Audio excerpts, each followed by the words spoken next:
भाग्य का मतलब बहुत धन की प्राप्ति हो जाना नहीं है। भाग्य का मतलब बहुत संपत्ति, ऐश्वर्य, यश की प्राप्ति हो जाना नहीं है। अगर ये प्राप्ति होना ही भाग्य होता तो रावण के पास, रावण से बड़ा भाग्यशाली तो कोई नहीं होता। रावण की लंका देख करके हनुमान जी भी एक बार को सोच में पड़ गए, इतनी सुंदर लंका जलाई क्यों? जब इतनी अच्छी लगी गई थी हनुमान जी को कि हनुमान जी जब लंका पहुंचे तो देख करके हनुमान जी भी एक प्रकार से बोले, इतनी सुंदर जलाई क्यों? बोले, राम विहीन वस्तु अगर प्रिय लग रही है तो उसका कारण तो जलना ही होना चाहिए।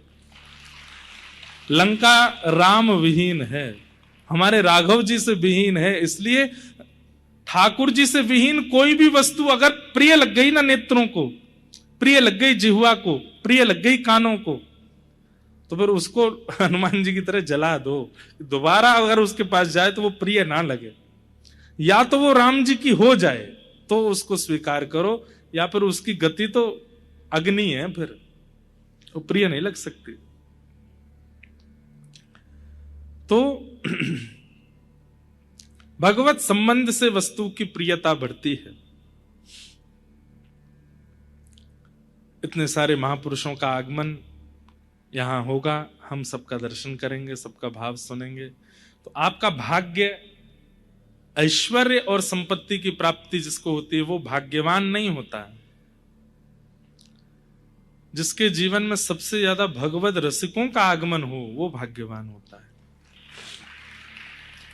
कई लोग मिलते हैं हमारे माहेश्वरी समाज के, मारवाड़ी समाज के कई लोग मिलते हैं, महाराज जी हमने स्वामी श्री करपात्री जी महाराज का भी दर्शन किया, हमने कांची वाले पूज्य शंकराचार्य जी का भी दर्शन किया, हमने पुरी वाले शंकराचार्य जी का भी दर्शन किया, हमने बक्सर वाले मामा जी का भी दर्शन किया, हमने वृंदावन वाले पंडित श्री गया प्रसाद जी महाराज का भी दर्शन किया,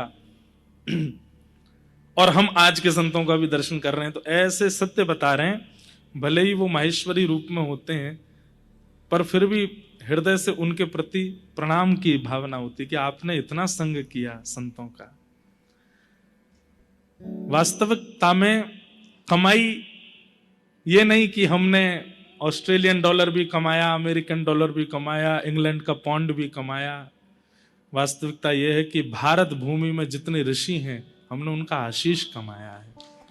हम दक्षिण के संतों से भी मिले हैं, हम उत्तर के महापुरुषों से भी मिले हैं, हम जगन्नाथपुरी के आचार्यों से भी मिले हैं, हम गुजरात के महापुरुषों से भी मिले हैं, हम तेलंगाना के संतों से भी मिले हैं। कितने संतों का आपने दर्शन किया है, नेत्रों को सौभाग्य प्रदान किया।